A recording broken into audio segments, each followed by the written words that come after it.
महाभारत की कथा में कई रहस्यमयी और गूढ़ कहानियां हैं, जिनमें से एक धृतराष्ट्र के अंधेपन का कारण है। ये कथा उस अद्भुत महागाथा का एक महत्वपूर्ण हिस्सा है जो धर्म, कर्म और पूर्वजन्म के पापों पर आधारित है। धृतराष्ट्र के अंधे जन्म लेने के पीछे एक गूढ़ कारण छिपा है, जो उनके पूर्वजन्म के कर्मों से संबंधित है। इस कथा के अनुसार धृतराष्ट्र ने अपने पूर्व जन्म में एक गंभीर पाप किया था, जिसके परिणाम स्वरूप उन्हें अगले जन्म में अंधे होने का श्राप मिला। धृतराष्ट्र का पूर्व जन्म। महाभारत के अनुसार धृतराष्ट्र अपने पूर्व जन्म में एक शक्तिशाली राजा थे। उस समय उनके पास अपार शक्ति और सामर्थ्य था, लेकिन उनके मन में अंधकार और अधर्म का बोलबाला था। उन्होंने अपनी शक्ति का दुरुपयोग किया और अपने राज्य में अन्याय और अत्याचार का समर्थन किया। इस कथा का एक मुख्य अंश यह है कि राजा धृतराष्ट्र ने एक ऐसा कार्य किया जिससे उन्होंने एक निर्दोष व्यक्ति को अन्यायपूर्ण तरीके से अंधा कर दिया था। ये व्यक्ति एक ब्राह्मण या एक साधारण नागरिक हो सकता है, लेकिन उसकी निस्सहाय अवस्था ने उसे पीड़ा दी और उसने राजा को श्राप दिया। श्राप की शक्ति। महाभारत में यह मान्यता है कि ऋषि मुनि, ब्राह्मण और तपस्वी व्यक्तियों के द्वारा दिया गया श्राप अत्यंत प्रभावी और प्रबल होता है। धृतराष्ट्र ने जिस व्यक्ति के साथ अन्याय किया था, उसने राजा को श्राप दिया कि वह अगले जन्म में उसी पीड़ा का सामना करेगा जिसे उसने दूसरों पर थोपा था। इस श्राप के परिणाम स्वरूप धृतराष्ट्र को अगले जन्म में अंधा होने का दंड भुगतना पड़ा। ये श्राप उनके पापों का परिणाम था और इसका उद्देश्य ये था कि उन्हें अपने कर्मों का फल भोगना पड़े।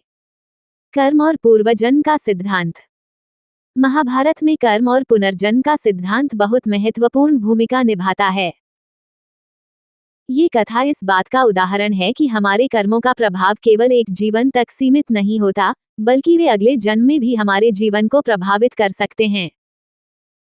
धृतराष्ट्र का अंधापन उनके पिछले जन्म के कर्मों का परिणाम था, और ये दर्शाता है कि हमारे कर्मों का प्रभाव गहरा और दूरगामी होता है। विदुर के साथ संवाद।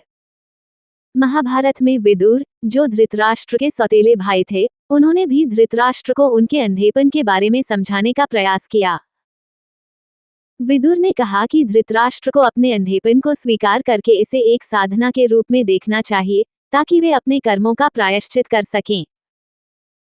विदुर ने ये भी बताया कि अगर धृतराष्ट्र अपने वर्तमान जीवन में धर्म के मार्ग का पालन करते हैं, तो उन्हें अगले जन्म में बेहतर जीवन प्राप्त हो सकता है। दैविक विधान। महाभारत के अनुसार धृतराष्ट्र का अंधापन केवल एक व्यक्तिगत श्राप का परिणाम नहीं था, बल्कि यह भी एक दैविक विधान था। वे अंधे इसीलिए पैदा हुए ताकि कौरव और पांडवों के बीच का संघर्ष एक विशेष दिशा में बढ़ सके।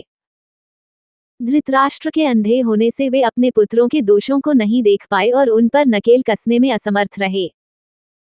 यह अंधापन एक प्रतीक था, जो दर्शाता है कि उन्होंने अपने पुत्रों के अन्याय और अधर्म को अनदेखा किया। निष्कर्ष। धृतराष्ट्र के अंधेपन की यह कथा महाभारत की एक रहस्यमयी और गहन कहानी है, जो पूर्वजन्म के कर्मों और उनके परिणामों पर आधारित है। ये हमें ये सिखाती है कि हमें अपने कर्मों को सदैव धर्म और न्याय के आधार पर करना चाहिए, क्योंकि हमारे कर्मों का प्रभाव हमारे भविष्य के जीवन पर पड़ सकता है।